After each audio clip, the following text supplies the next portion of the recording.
series of things. This administration has had sort of a mindless, dangerous deregulation. The first thing they did, there was a workplace standard that was to protect workers from contagious diseases. It was ready to be issued. It would have required employers to have a plan, to educate their members, and provide them with protective equipment. When this administration came in, they scrapped it. The second thing they did, President Bush created a task force on pandemic diseases. President Obama built on that. When this president came in, he scrapped that. And then you have OSHA, which is charged with protecting our health and safety, that has the fewest number of inspectors and health specialists in its history.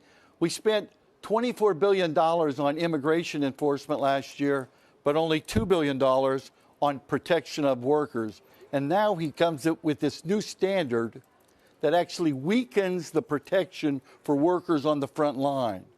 And what we're saying is issue a standard it's ready to go, issue it temporarily, put it back to work so that an employer has to, one, have a plan, two, has to educate its workers, and three, has to protect its workers and give them the protective equipment that they need.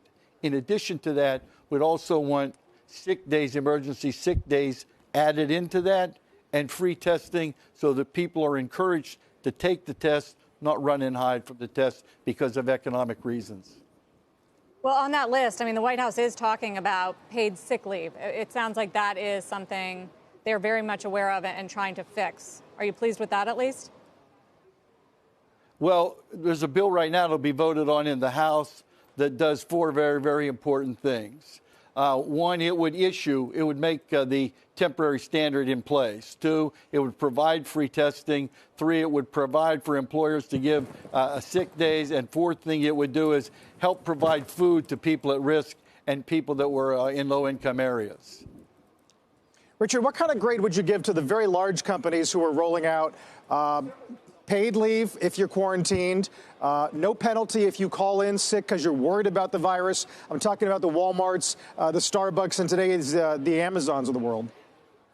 Well, they're behind the curve. They're starting to catch up, but the faster the better. And I don't want to discourage them. I want to encourage them, and we want to partner with them. We've gotten out in front of this. We've trained our frontline workers so that they're protected. We gave them the equipment that they need to be able to protect us and keep us safe. And now the CDC just issued guidelines that would weaken the standards and expose our members, those frontline workers, to this disease. It's unconscionable, and it was supported by no evidence. So those that are working, we want to partner with you and get it done quickly. Those that are sitting on the sidelines, shame on you, and you'll pay a larger economic price in the long run for not acting than you would if you acted quickly. How about grading the proposals we're hearing out of the House, payroll tax versus $1,000 for households and so forth? What would you want to see first? Well, the payroll tax isn't going to help much. First of all, it would be very, very slow. Second of all, if you're unemployed, the payroll tax does nothing for you. It doesn't help you because you don't have any wage tax. And it would probably help the people, the rich, high-wage earners, but not low-wage earners.